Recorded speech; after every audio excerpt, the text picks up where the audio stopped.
Do we have a harmonium player?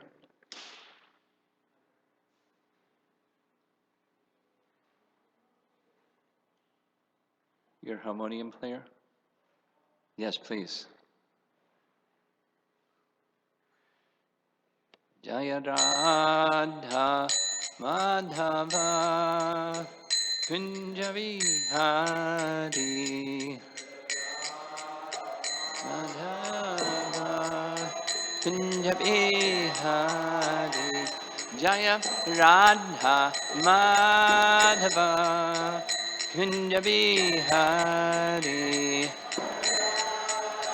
Madhava Kunja Vihari Gopi Jana Balabha Yadi Varadhari Gopi Jana Balabha Varadhari Gopi Jana Balabha Yadi Varadhari Gopi Jana Balabha Girivardhari Jasodanandana Braja Janaranjana Jasodanandana Braja Janaranjana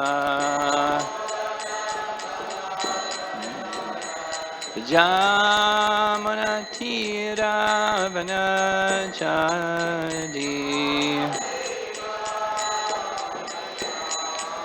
Jamanatira Vanachari Jaya Radha Madhava Kunja Vihari Madhava Kunja Vihari Jaya Radha Madhava Kunja Vihari Madhava Kunja Vihari Gopi Jana Balabha Girivardhari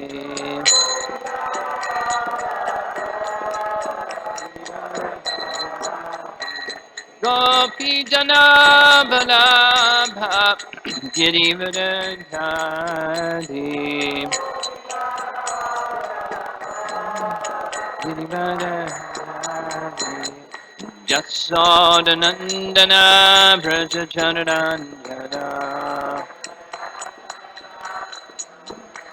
Jasodanandana Braja Janaranjana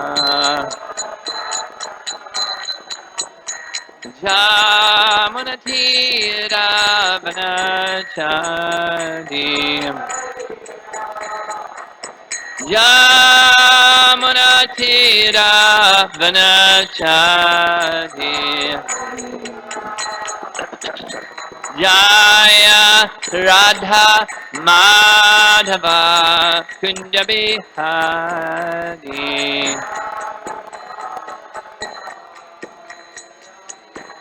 Jaya Radha Madhava Kunja Vihari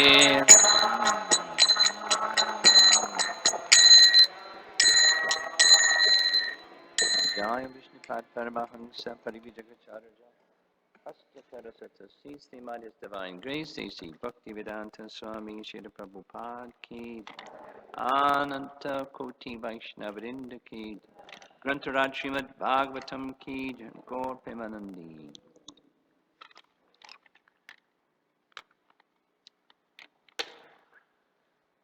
Jordan, can you give this to Pritchard Shraddha? Om Namo Bhagavate Vasudevaya.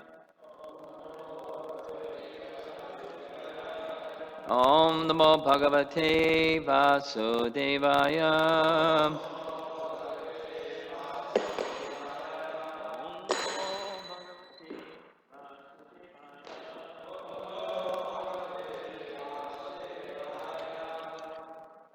We're reading 2 verses this morning and chanting one of them. one we're going to chant is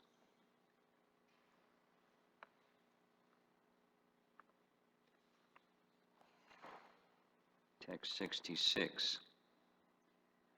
And we're supposed to read 66 and 67. Yes? Yes? Okay.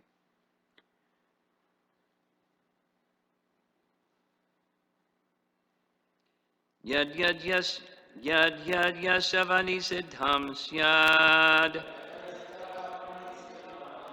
Try it again.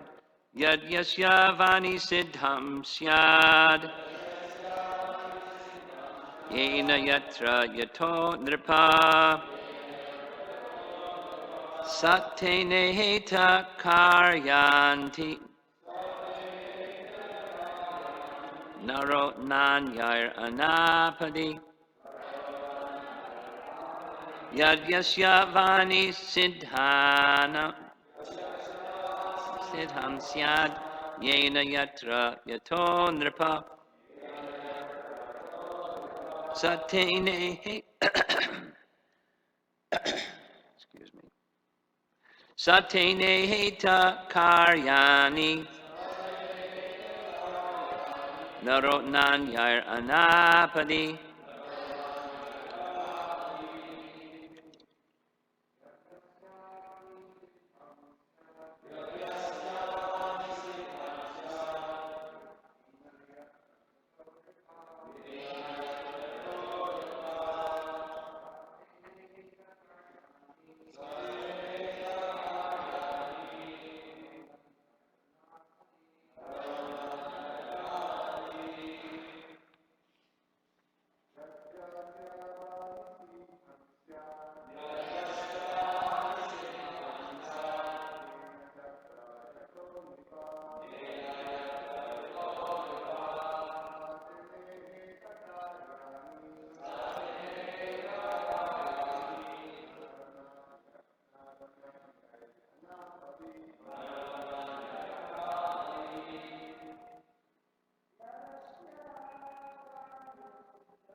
Vani siddham syad.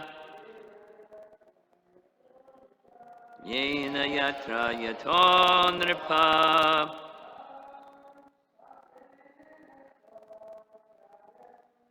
Tatene heta karyani. Naro nanyar anapadi. Ladies. Yad yasyavani siddham syad. Yena yatra yato.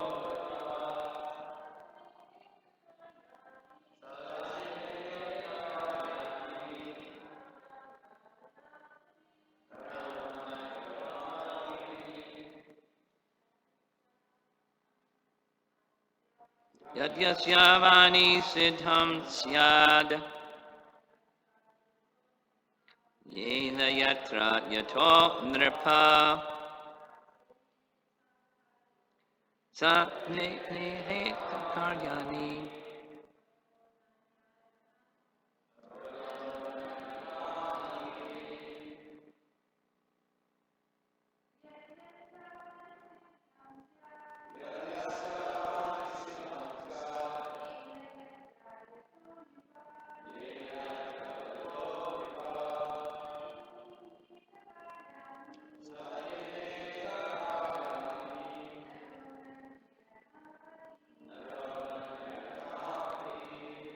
Yat whatever. Yasya of a man. Va either. Anisiddham not forbidden. Syat it is so. Yena by which means. Yatra in place and time. Yataha from which. Nripa O king. Saha such a person. Tena by such a process. iheta, should perform, karyani, prescribed activities, naraha, a person, na, not, anyai, by other ways, anapadi, in the absence of danger. Translation: in normal conditions, in the absence of danger, O King Yudhishthir, a man should perform his prescribed activities according to his status of life with the things, endeavors, process, and living place that are not forbidden for him, and not by any other means. Purport by Srila Prabhupada. This instruction is given for men of all statuses, in all statuses of life. Generally, society is divided into Brahmanas, Kshatriyas, Vaishyas, Shudras, Brahmacharis, Vanaprasthas, Sannyasis, and Grahastas. Everyone must act according to his position and try to please the Supreme Personality of Godhead, for that will make one's life successful. This was instructed in Naimisharanya. Atak pumbir dvija shrestha varnashrama vibhagashaha svanustatasya dharmasya sangsiddhir haritoshanam. O best among the twice born, it is therefore concluded that the highest perfection one can achieve by discharging his prescribed duties, dharma, according to caste divisions and order of life, is to please the Lord Hari. Bhagavatam 1.2.13. Everyone should act according to his occupational duties, just to please the Supreme Personality of Godhead, then everyone will be happy. Is everyone happy? Okay, so the second verse, text 67. Etayar anyaischa vedoktayar vartamana sva karma bihi grihe pyasya gatim yayad rajang stad bhakti bhan naraha. Tad bhakti bhak, one who renders devotional service unto the personality of Godhead. Any person, nara. Translation: O king, one should perform his occupational duties according to these instructions, as well as other instructions given in Vedic literature, just to remain a devotee of Lord Krishna. Thus, even while at home, one will be able to reach the destination. Purport: the ultimate goal of life is Vishnu, Krishna. Therefore, either by Vedic regulated principles or by materialistic activities, if one tries to reach the destination of Krishna, that is the perfection of life. Krishna should be the target. Everyone should try to reach Krishna from any position of life. Krishna accepts service from anyone. The Lord says in Bhagavad Gita 9:32, Mam hi partha yapashritya yepi syu papa yonayaha striyo vaishas tata shudras tepi yanti param gatim. Translation: O son of Pritha, those who take shelter in me, though they be of lower birth, women, Vaishyas, as well as Shudras, can approach the supreme destination. It does not matter what one's position is, semicolon, if one aims at reaching Krishna by performing his occupational duty under the direction of the spiritual master, his life is successful. It is not that only sannyasis, vanaprasthas, and brahmacharis can reach Krishna. A grihastha, a householder, can also reach Krishna, provided he becomes a pure devotee without material desires An example of this is cited in the next verse. According to Vishwanath Chakravarti Thakur's commentary on this verse, this ends a section. So there's some persons that were not here for the earlier part of this section. And it was tough subject for a Monday morning, very philosophical. Making a distinction between, well, the emphasis went to the Bhagavat conception of non-dualism in relation to conception of self, in relation to activities, in relation to paraphernalia that's generated from those activities in this world.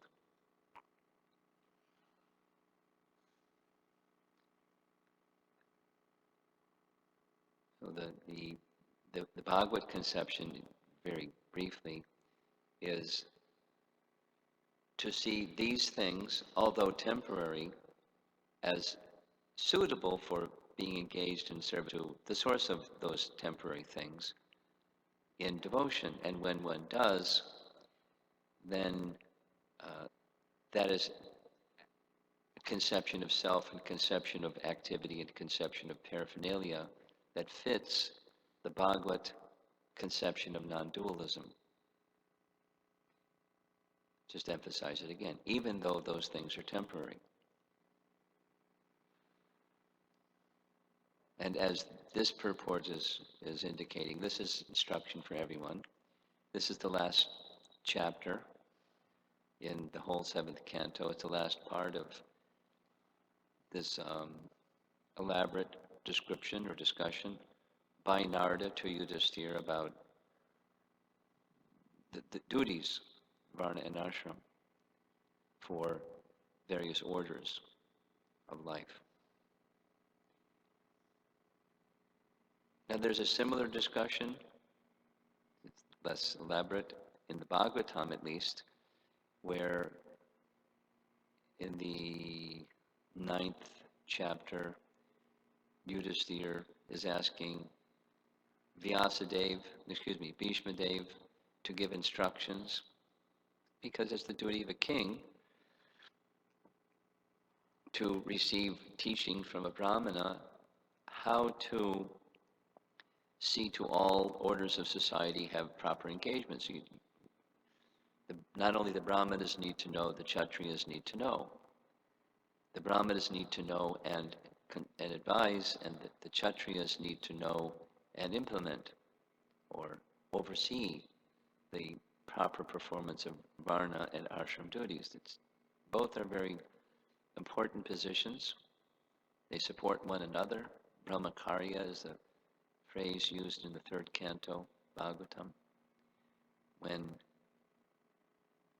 Swayambhuva Manu, who is the giver of laws for mankind, that's what Manus do, when Swayambhuva Manu came into the forest to meet Kardama Muni, there's this fantastic exchange between them, and Prabhupada comments, this is Brahmakarya, where the Brahmana is not thinking himself superior to the Kshatriya, and the Kshatriya is not thinking himself superior or aloof from the Brahmana, but there's proper regard or proper respect for their respective positions.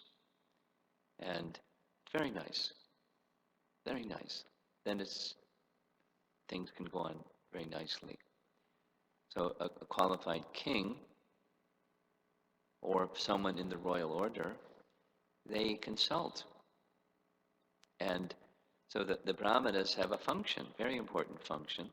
Here it's Narada Muni, he's direct son of Lord Brahma, so his order of life is a brahmana, or his status of life is a brahmana, and his order is he's a renunciate. So double position for Yudhisthira to look up to him, and he does. Not that Yudhisthira doesn't know these things, he knows these things, but he likes hearing and inquiring and solidifying that connection with the renounced order and the rabbinical order, although he knows these things. So he's asking, Narada's explaining. In this case, as a king, you, my dear Yudhishthira, you need to know how to guide society, or how to engage society, more specifically, in that which will carry them to life's goal. One who takes the position of administrator, the head of state, etc., then one must know that and have a willingness to act on that platform. Not everyone's going to comply, but at least give guidance. I remember hearing a nice discussion, a room conversation between Srila Prabhupada and I think it was the ambassador from India in Sweden, something like that. So there was a room conversation, and Prabhupada was encouraging, and then more strongly, like insisting, and that the government should see that people in religious organizations are performing their duties properly. And the gentleman was very polite and obviously very educated and skilled in diplomacy, and he was a diplomat.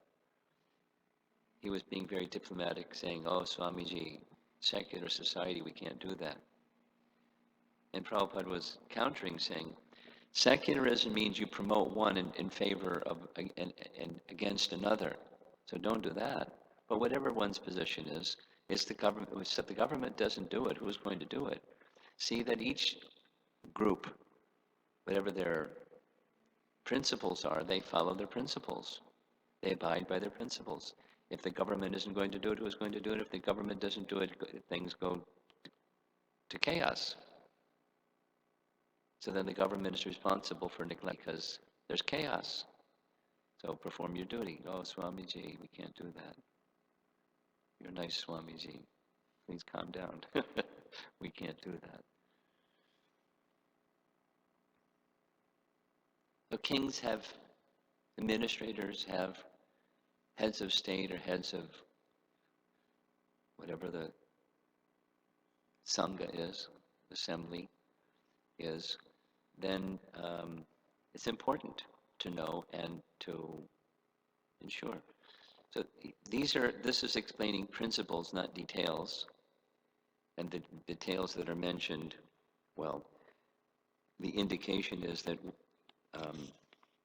whatever is found within Scripture, that which is not forbidden for him,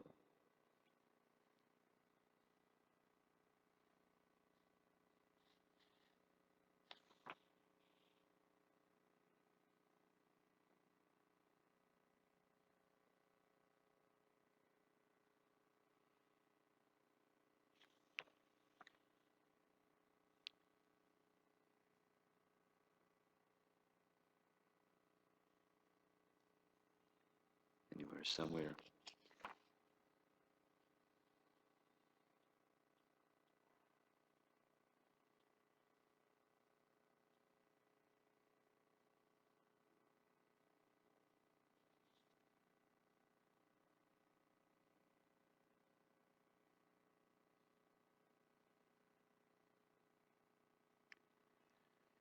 Can't find it. There's some reference that's saying, and whatever the scriptures say, these specific, the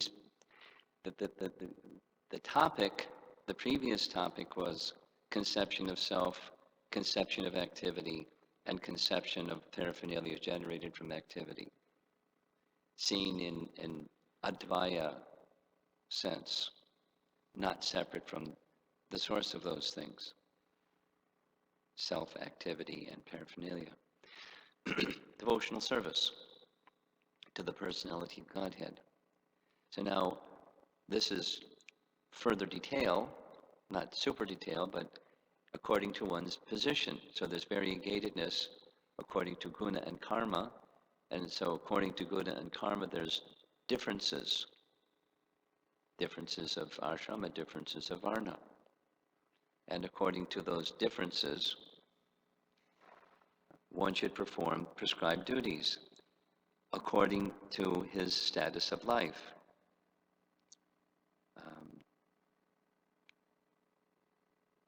According to his status of life is indicated, again, according to guna and karma. This word yena, Vishwanath says, this word yena is by which means, so what's appropriate for us is according to guna and karma, and then indication of scripture is according to guna and karma, and the fulfillment of that or the direction of that is according to the teacher or the one who is guiding one in Krishna consciousness or the spiritual master or combination. Those are the principles that one should live one's life by, provided it's not an emergency situation. We know this from Bhagavad Gita. Prabhupada explains there's 3 standards of activity: normal circumstance, emergency circumstance, and then preferred activity. So if you complete your prescribed duty and there's some discretionary time, there may be some preferred activity, and you do that preferred activity, and that's certainly permissible by these standards. And in emergencies, you may abandon whatever your routine is, and you attend to the emergency. The house is on fire. You attend to the emergency. In emergency situations, there's another set of rules. Other than the emergency situation, there's the regulative duties according to varna and ashram and so on. With the things, endeavors, process, and living place that are not forbidden for him. Make the references again according to the same topics as the previous verses: who you are, what is suitable activity, and paraphernalia generated from those activities. That which is not forbidden for you. So there's a range, and fit within that range.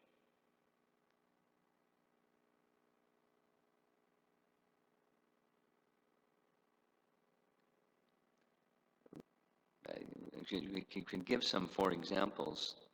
Like, for example, a householder should not take the position of a sannyasi and say, well, I can't do material activities, so I'm not going to get a job. I know somebody that's like that. And it's pretty difficult for the family. Pretty difficult for the family. It causes some tension, to say the least, in the family. So it took a little nudging for this individual to understand: you have a wife, you have children, you have to have an occupation. And you engage in that occupation in Krishna consciousness. You do just like this is saying. And the upliftment, the transcendental dimension of those activities is that it's offered to Krishna.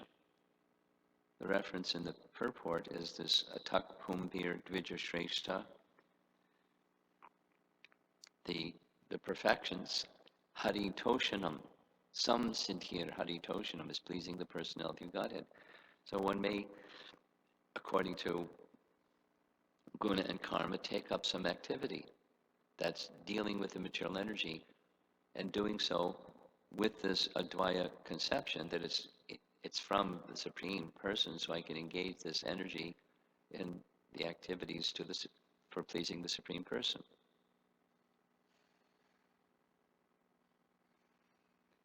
According to the translation of this verse, the highest perfection can be achieved by so doing.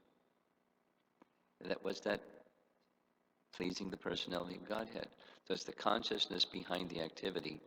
It's not the activity is condemned because it's dealing with the material energy. That's not a Bhagavat Advaya conception. Now, Prabhupada gives this little, in the purport of the next verse, this little condition, provided the householder is a pure devotee and has no material desire. That's kind of interesting. No material desire, then why would one become a householder? But so then it's dovetailing or recognizing this can be purified and brought to the position of transcendence by offering to the personality of Godhead. Hari.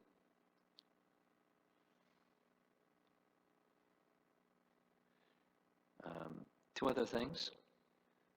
One of them is there's an emphasis in the conclusion of the purport, which is built into the verse of 67, which is householders can also achieve perfection. It's explicitly stated in the verse, it's explicitly stated in the purport, and it's something that Shankaracharya says doesn't happen.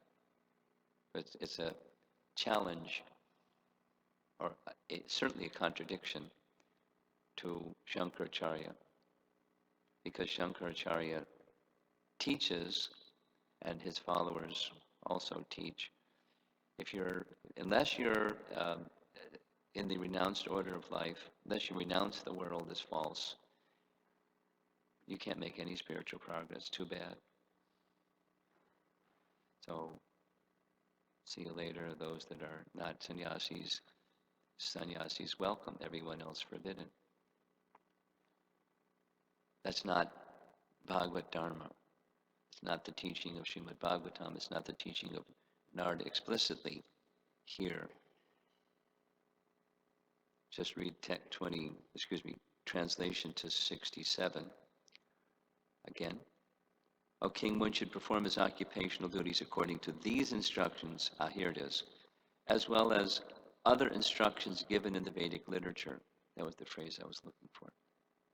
Given here, and other instructions given in the Vedic literature, so that, details of how prescribed duties are to be performed. These things should be done just to remain a devotee of Lord Krishna.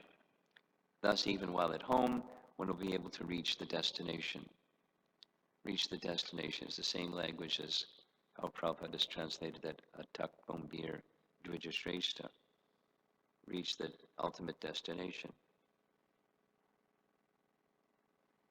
Highest perfection can be achieved by that method.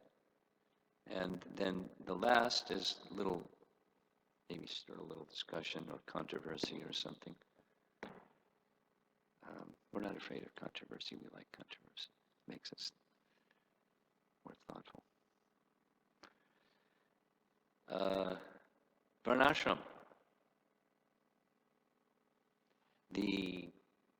Along with this atak pumbir dvija shrestha, in Chaitanya Mahaprabhu's discussion with Ramananda Roy, that atak pumbir dvija shrestha verse is also in the purport of the verse that Lord Chaitanya said is external, or one of the ones he said is external. Varnashrama charavata purushena parak puman. Vishnur aradyate pantha nanyat tat toshakaranam. From Vishnu Purana, translation. The Supreme Personality of Godhead, Lord Vishnu, is worshipped by the proper execution of prescribed duties in the system of Varna and Ashram. There is no other way to satisfy the Supreme Personality of Godhead. One must be situated in the institution of the four Varnas and Ashrams. There's no other way, and one must, and Lord Chaitanya then says,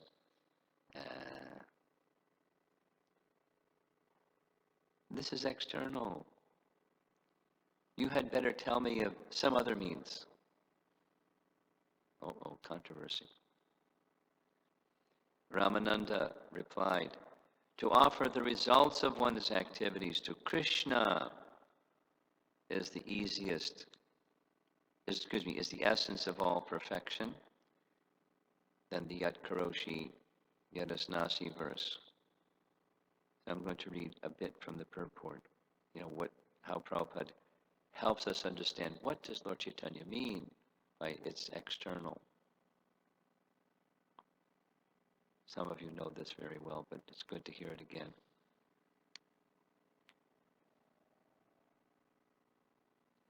Naturally, Lord Chaitanya Mahaprabhu was asking Ramananda Roy about the execution of devotional service. Ramananda Roy first enunciated the principle of Varnashram Dharma in consideration of materialistic people, which is the essence of what's being said here also. To get from the dualistic to the non-dual Bhagavad conception, there's this Varnashram system. But devotional service is transcendental. The system of Varnashram refers to the three modes of material nature. But transcendental devotional service is on the absolute platform. The next paragraph, Prabhupada describes chanting, descending directly from the spiritual world, Golokera Premadana.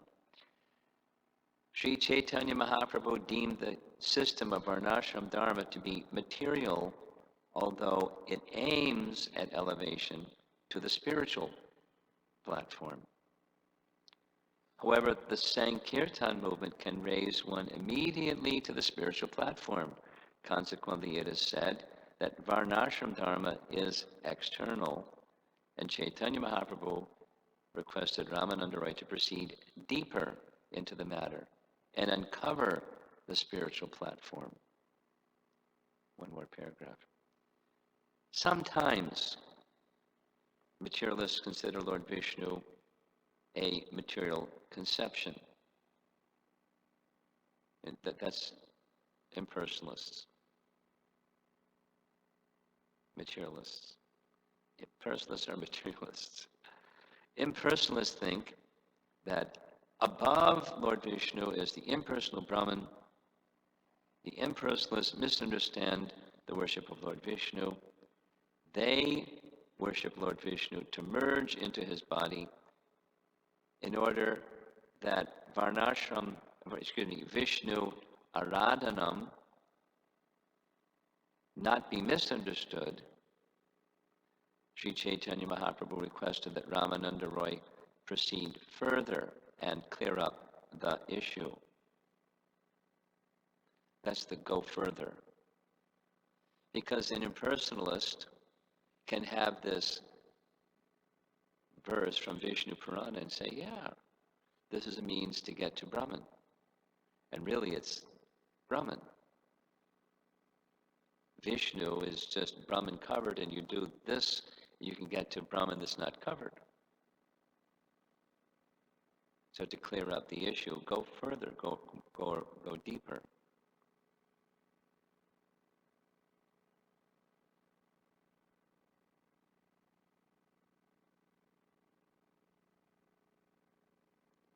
It's not a contradiction.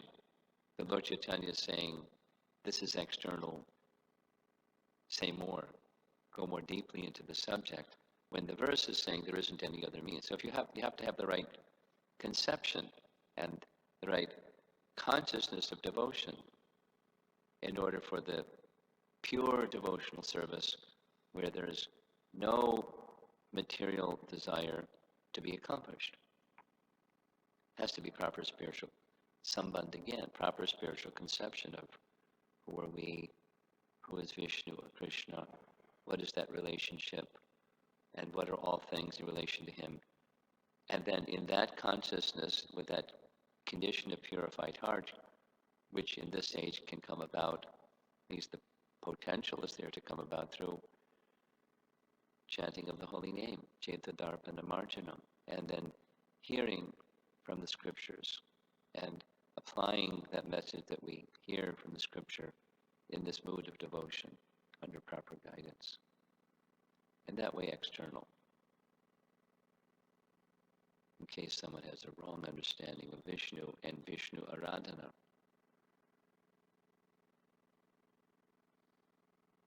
Okay, let's see if there's some discussion on this topic. I'm going to, Conte, after people ask something, I'm going to call on you to say something. So just collect your thoughts. It's one of his topics he likes. Okay. Yes. Maharaj, you mentioned that the purpose of Varnashram is to lift people from the conception of duality to the proper Bhagavat conception of non-duality. So I suppose that those of us who are still in the bodily conception of life and we're still guilty of seeing duality, these things are for my enjoyment or for me to possess, we're still guilty of that consciousness. So despite our practicing Krishna consciousness perhaps for decades, we see that we are still in that state of bad consciousness, kind of putting all our eggs in one basket with devotional service. So I'm just wondering, when we read the Bhagavatam and we read things like this that we just read today, are we guilty of not implementing instructions in the Bhagavatam that could really help us? Like you mentioned, different things like Brahmanas do Brahmanas' jobs and Kshatriyas do Kshatriyas' jobs, and they don't overlap. But we see in our society, we definitely overlap. Sometimes we're wearing 3-4 hats, we're not just sticking to one compartment. Sometimes not even within ashrams, we're sticking in a compartment nicely. So we're hearing that Varnashram is meant to help elevate us to that proper Bhagavat conception of non-duality, yet we're still guilty of seeing with duality, but we're acting like persons who have transcended Varnashram. At least we can be accused that way. So how to read the Bhagavatam and understand what we're really supposed to take and what we're not really needing to take. Like earlier in this canto, we read that brahmacharis should wear matted hair and deerskin and carry a water pot, and we certainly don't implement those things in our ISKCON society. So how do we know what to implement, and how we know, well, I don't have to do this because I'm kind of like on a higher path? The territory of your question is very clear. And it's not a new question. And a word that comes to mind is conundrum. There's a lack of clarity. Some persons don't think about it. Some persons think about it. And of those that think about it, it's like fireworks on the 4th of July. There's so many different ideas of persons that are very thoughtful and think about it. So,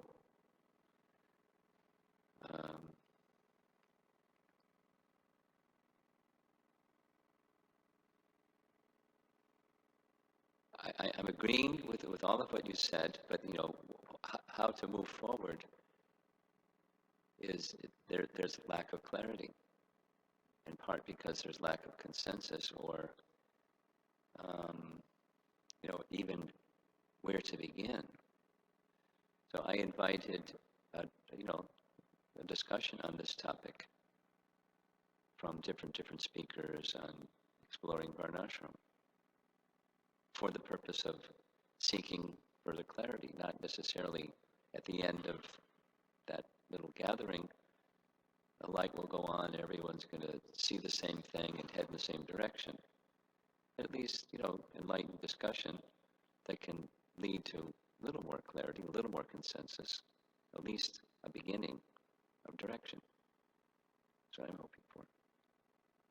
Conte as one of the speakers. Jai Jagannath and then Subal.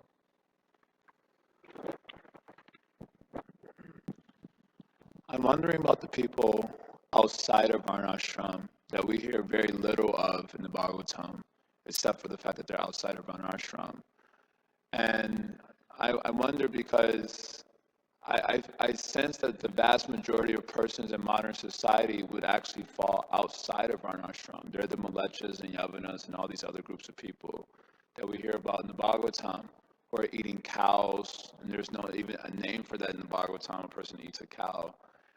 And we don't hear about them and how they really fit into this whole scenario of Varnashram that we hear about in the Bhagavatam, because they're outside of it.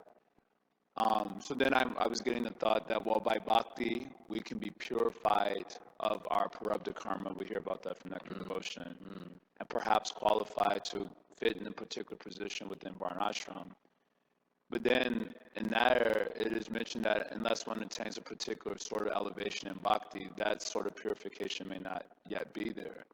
So then for persons like a vast majority of persons who may be coming to our movement, who might technically fall outside of Varnashram, what is the instruction for them really? These instructions don't seem so applicable or may not be fully relatable because of that conditioning that is outside of Varnashram.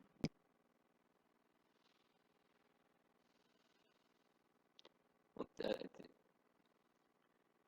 three things. Take prasadam. Freely we distribute prasadam to all kinds of people that are outside of Varnashram or in Varnashram. That's something that's for everybody. Another is exactly, your question is exactly the challenge that our acharyas have had before them. Let's say, specifically, our founder, ISKCON's founder, Acharya, that was his audience, persons outside of the Varnashram system. And we can look at what he did to answer your question, rather than itemizing. He engaged people in Harinam Sankirtan, taking prasadam, and little philosophy. Little philosophy in the beginning. Basics. And of course, connected them to him. So by that sadhu sangha, along with the activities that sadhus do, elevation, sadhu sangha. And then different people responded in different ways depending upon their receptivity.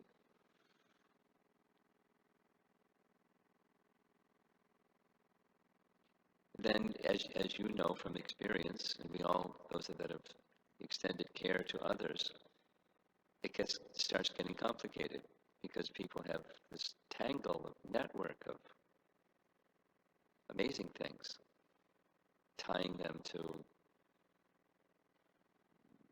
affinity for matter, and so many colorful varieties in Kali Yuga without any semblance of sanity.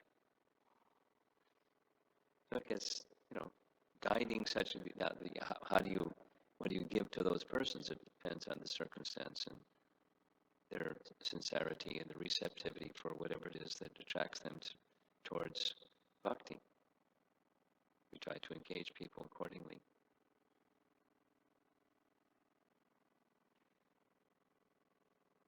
And specifically nudge them towards the holy name. That if they don't like the holy name and they like prasadam, then take prasadam. Something. But nudge them toward the holy name. And in the hearing and chanting process, the Bhagavad Dharma process, according to their capacity and attraction.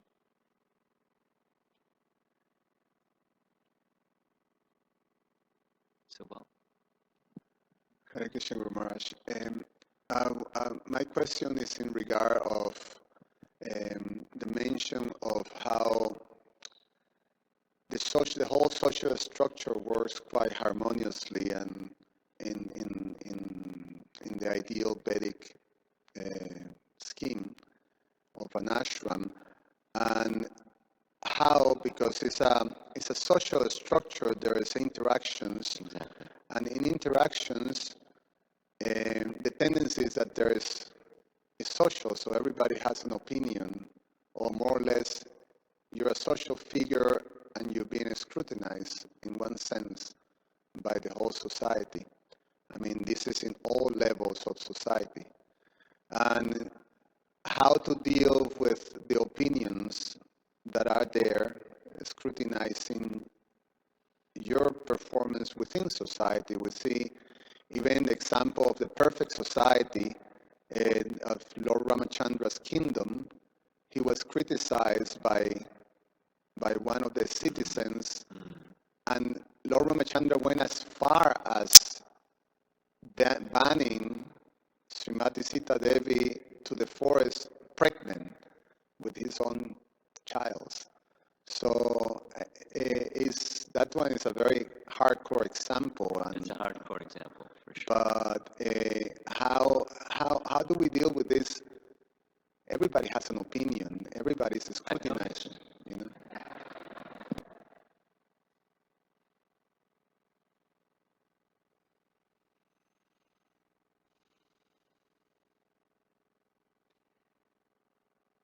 Well, uh, as just repeating something that was part of a discussion I had with Conte yesterday, education and training. And education and training beyond just imparting information, that's a part of education, but then structures for education and training that indicate some qualifying of instructors and certifying that qualification of instructors. So it becomes then like, whatever, structured or systems, or say that ugly word that's institutionalized, but systems where we have, there'll be different opinions about education, not only different opinions about management, at least consensus on principle, and then different systems of education, but systems of education with systems for education. Just give an example, because it was part of what I learned from Boyjan. Important,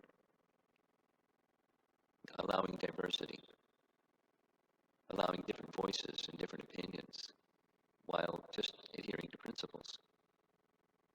So that then we need to agree on what principles are. But because I had taught for some years in the VIHE, I came to understand how VIHE does it. And VIHE was the creation of Purijan, who was an educator, deeply committed to education. So then some time passed, and I saw him in Mayapur, and so I spent some time and asked him, how's it going, what's up? I'm here to evaluate the Mayapur Institute for Higher Education. And I gave him a heads up. I said, wow, the MIHE is really not at all like the VIHE. And his reply was, that's okay. Just like different administrators and leaders will do their administration, their leadership in a different way. That's okay, because we're all individual. What's important is that the principles are there. So my task is to evaluate, are the principles there in the MIHE? Not that it has to be a cookie-cutter rendering of education and training. So diversity, where there's principles that uphold the unity, as is directly stated here.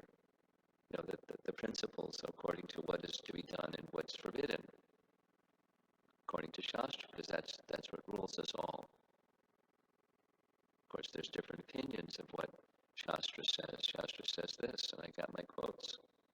Well, I got my quotes, and Shastra says that. disagree with one another.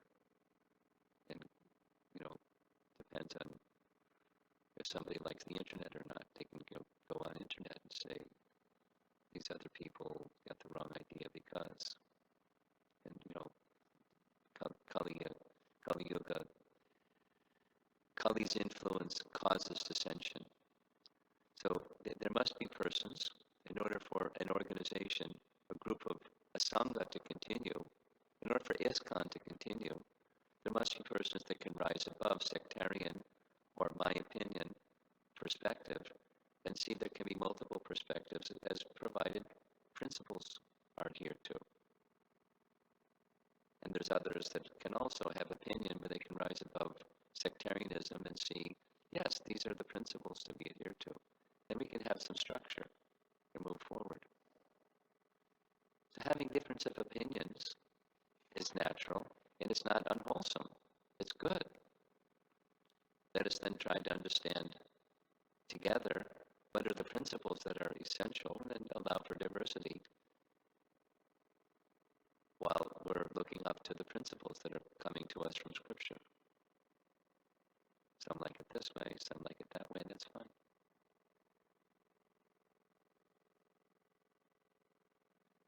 It is Kali Yuga, and Kali's going to,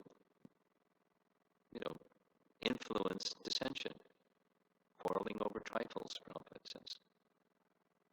So let us not be influenced by Kali, let us rise above Kali with the principle of quarrel and come to the Bhagavad Dharma principle of hearing and chanting together, understanding principles and respecting differences.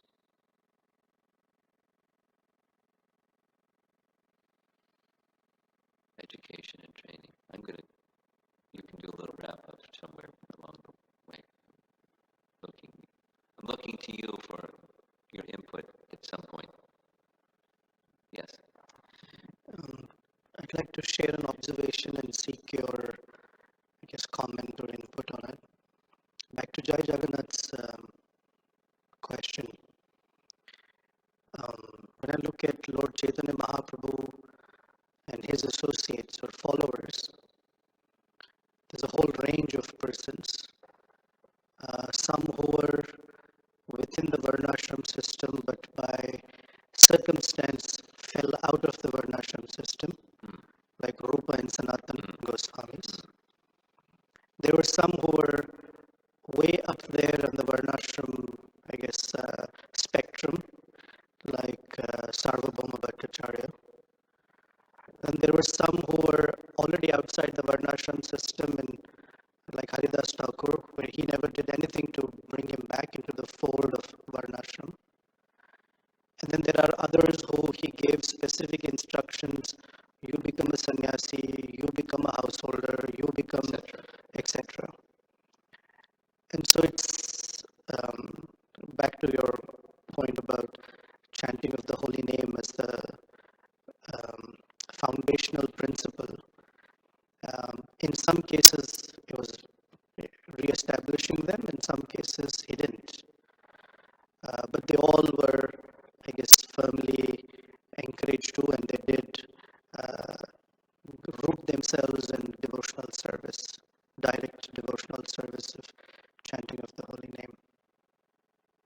So that's just an observation or comment I'd like to share, I think. You want me to say something about your comment? Yes. Hare Krishna. There's diversity. I was thinking of Ramchandra Puri. He was way up there, but way down there. But the spectrum goes in all directions.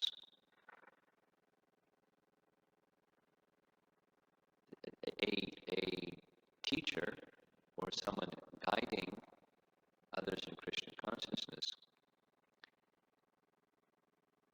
needs to understand the individual, and based upon their understanding of Scripture and the individual, and a little help from Super Soul, what's the best way to encourage this person and to engage the person on the path of bhakti that takes them to Krishna. that's a mighty task, not an easy task, but an essential task for somebody to make the way to Krishna, because if it's not appropriate, it's going to be difficult for them to imbibe and walk on the path of bhakti. Obviously, Chaitanya Mahaprabhu, by the examples you demonstrated or you've spoken of, Chaitanya Mahaprabhu demonstrated the capacity to do that with such love, such care. In some cases he was super heavy, in some cases he was super lenient.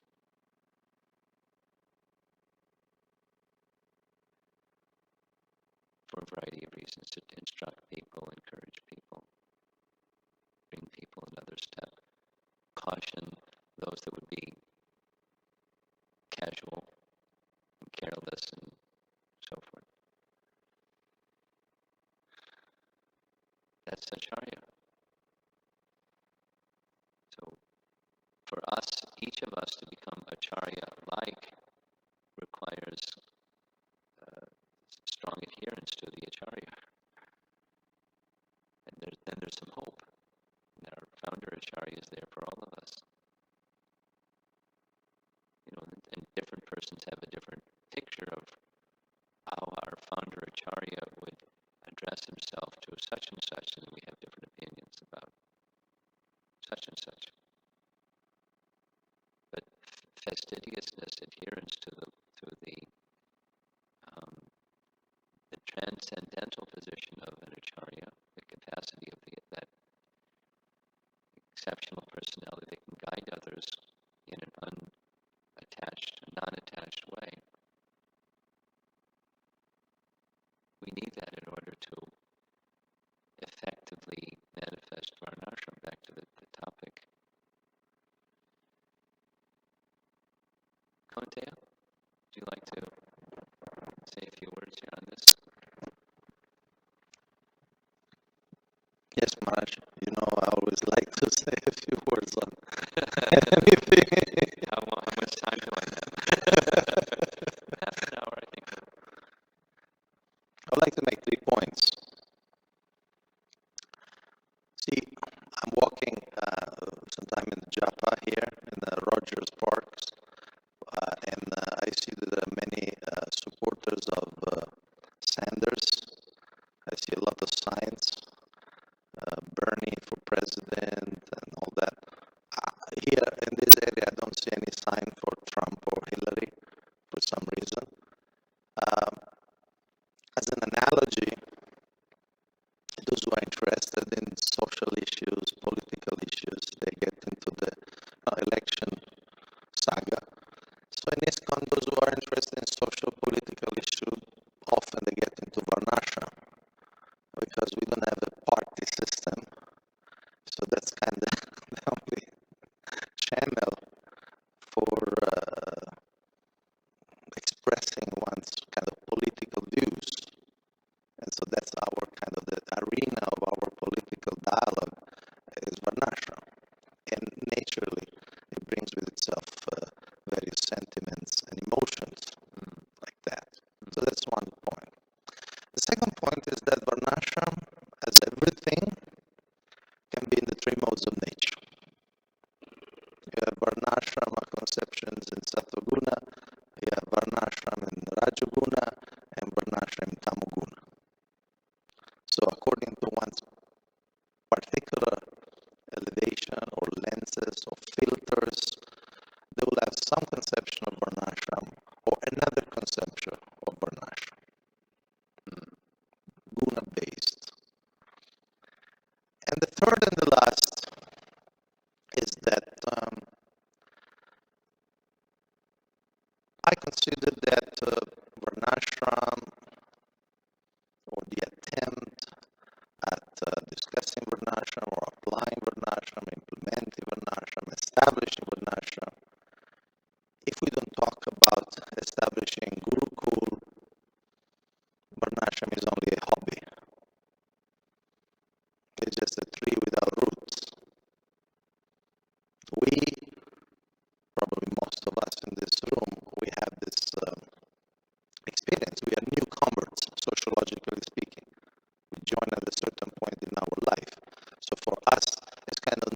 yeah, Krishna consciousness at one point of your life, you joined.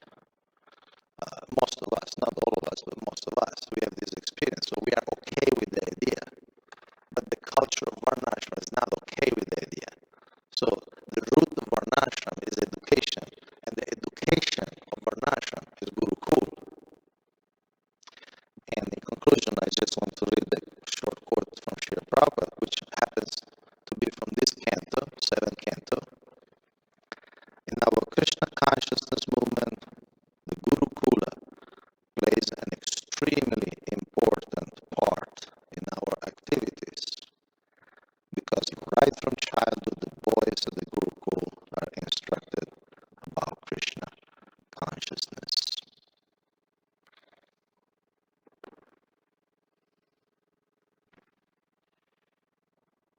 Well,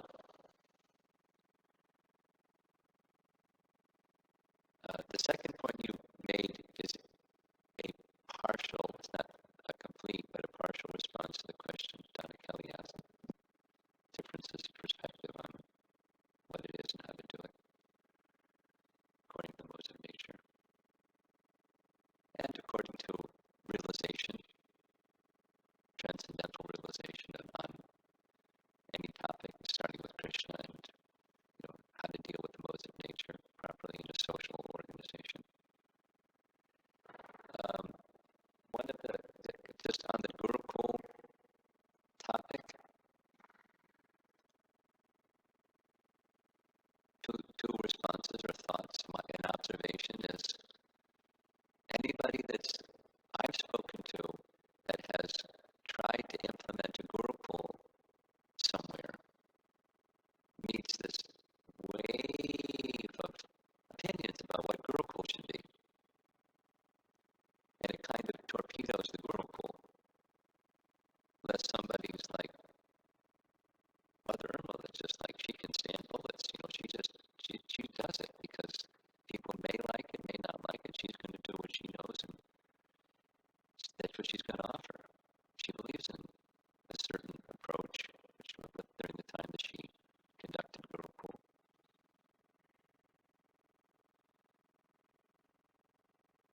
So it's not easy to implement Gurukul. And then second and related is the children, another challenge besides differences of opinion according to perspectives on what child's education should look like. So many opinions. There has to be the adults set the standard by example what the children are going to be like. Aside from others, so there's some over in the school.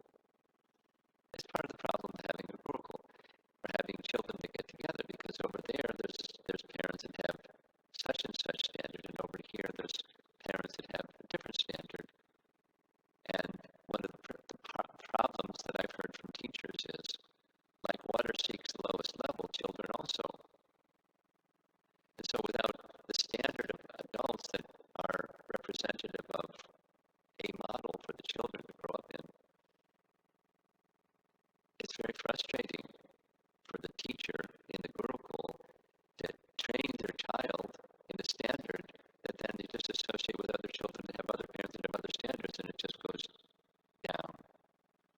And then they lift it up, and then it goes down, lift it up, and it goes, because water goes to the lowest level. And it keeps going down, doesn't it? Go up, goes down. Ain't easy to have roots for the tree. Just a comment on, here's a Gurukul graduate, alumni, survivor, or whatever.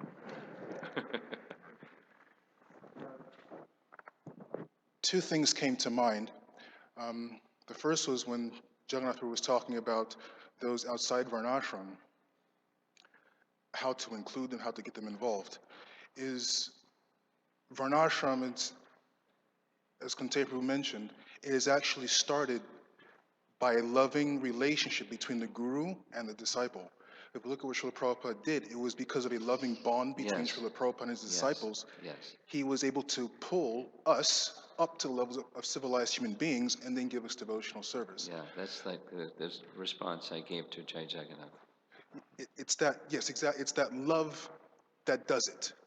And in the Gurukul system, the famous verse of Brahmachari Gurukuleva Sandando Gurur Hitam, it is suhrida, it is that loving bond between the guru and the disciple that makes everything work.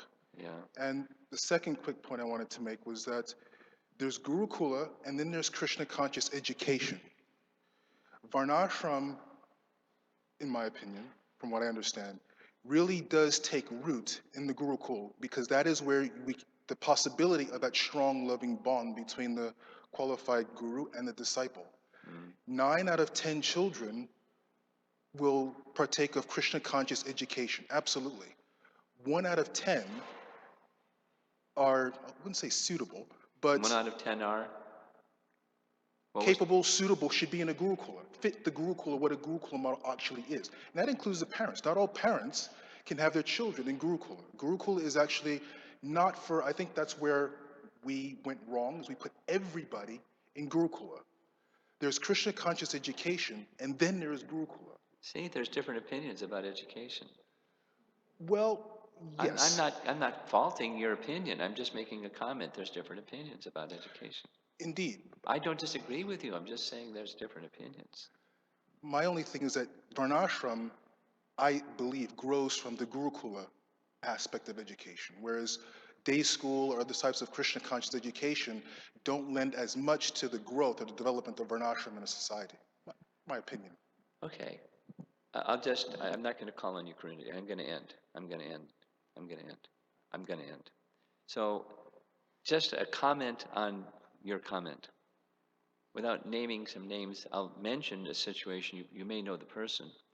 A person and his brother became part of a Gurukul that emphasized Varnashram. And one of the brothers was told, you're a Brahmana. The other was told, you're a Shudra. So they engaged the Shudra little boy in Shudra activity, the Brahmana boy in Brahmana activity. The one that's now an adult who is engaged in Brahmana really struggles hard with his regulative devotional practices because it just has this bad taste from being shoved Brahminical stuff when he doesn't like non-Brahminical person. It was an ordeal. And his brother is like angry because he was told he's a Shudra and he's not. So, and it's not that the person who was doing that didn't do so with all good intention, but to have a teacher that can give loving dealings with the individual and bring them up, that's a very special qualification too. Very dedicated teacher, very committed teacher, very sincere, and harmed at least these two individuals in with all of his good intention. And that's not to say that it never happens with anybody else. That person's bad. I think in our experimenting in Krishna consciousness, we've all unintentionally, one way or another, stepped on people's toes or stepped on people's hearts. And I think we can all say, give a long list of our experiences of that on the giving and the receiving end. Hey, it's difficult establishing Krishna consciousness and establishing Varnashram as a safety net for those that are not ready for pure bhakti. It's not easy. So we have to be cautious and forgiving and sincere and keep trying to understand, do the best we can. I'm going to end there. Srila Prabhupada ki